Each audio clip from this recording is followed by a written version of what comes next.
അച്ഛൻ്റെ അടുത്ത് നേരിട്ട് ഒന്നും പറയാനുള്ള ധൈര്യമില്ല പലപ്പോഴും. പക്ഷെ അതുകൊണ്ട് ഇന്റർവ്യൂവിൽ ഒന്നും പറയും. എന്നെ ഭയങ്കര കാര്യമാണ് രണ്ടുപേർക്കും. നേരിട്ട് കാണിക്കൂലെങ്കിലും അച്ഛൻ തീരെ കാണിക്കില്ല.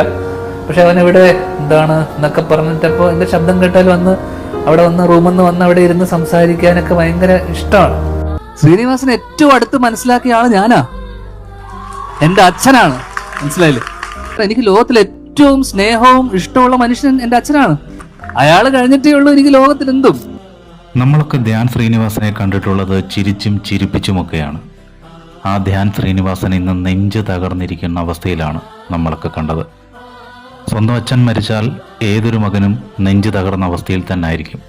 പക്ഷേ ധ്യാനിൻ്റെ സങ്കടത്തിനെ ഇരട്ടിയാക്കുന്നത് സ്വന്തം പിറന്നാൾ ദിനത്തിലാണ് തൻ്റെ പ്രിയപ്പെട്ട അച്ഛൻ നഷ്ടമാകുന്നതെന്നോർത്താണ്. തൻ്റെ 37ാം പിറന്നാളിലാണ് തൻ്റെ എല്ലാമെല്ലാമായ അച്ഛൻ ഈ ലോകത്തോട് വിട പറഞ്ഞിരിക്കുന്നത്.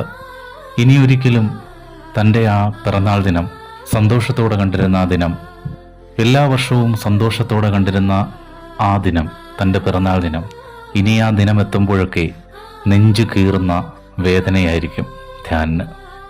ഒരച്ഛൻ എന്ന നിലയിൽ ശ്രീനിവാസൻ ധ്യാനിനോടുള്ള സ്നേഹം പുറമേ പ്രകടിപ്പിക്കാൻ പിശുക്ക് കാണിച്ചെങ്കിലും അവസാന നാളുകളിൽ ധ്യാനിനെ ചേർത്ത് പിടിക്കുന്ന, ധ്യാനിനെ കൂടെ ഇഷ്ടപ്പെടുന്നതായി ഒക്കെയാണ് കാണാൻ കഴിഞ്ഞത്.